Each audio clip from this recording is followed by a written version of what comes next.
So how did my $15 mud flaps hold up after a year and a half? And this is a year and a half of abuse too, of New England winters with snow and ice, autocross days of running over cones, dragging them on the ground because the car's too low now.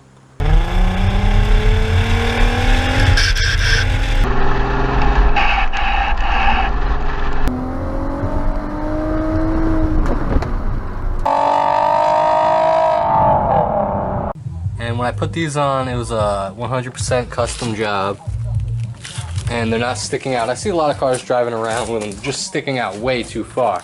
Like you'd be able to see them past the back wheel right there. And mine, much better.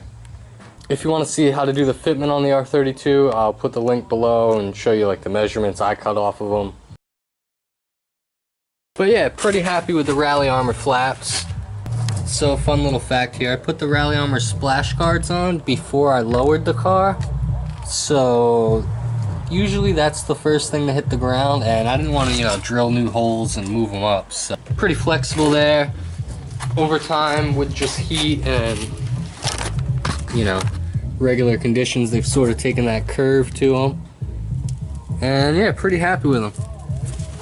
They keep the car much cleaner. You can see there, it's just covered with tons of junk, and all that would be splashed down the side of the car.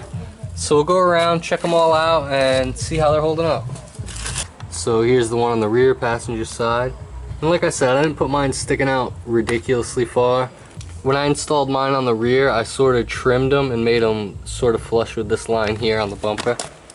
So pretty good product, happy with those. Don't really see the need to buy the, $100 polyurethane ones. These are like a hard plastic type material, and, they work just fine. Keeps this so much cleaner on the R32. Like, all this would just be filthy without that flap there to catch all the water and debris. So in my first video, I said these were pretty much disposable at that price. And, here they are a year and a half later, still holding up great. These ones drag all the time. The driver's side has a heavy curve to it. So I was thinking about replacing them, but I mean, they're really holding up nicely. And if anything, I might just shave a little bit off of the bottoms here, because you'll still have the logo, and it'll just make it a little nicer. So that might be today's project, shaving a little bit off the Rally Armors, and I'll show you when we're done with that. So just to clarify, I'm really not going to shave the rear ones down any. Those ones don't drag. We're just going to shave the front ones down a little bit. So the camera battery died when I was trying to trim the mud flaps, but here you go. Here's what they look like after I trim the bottom off.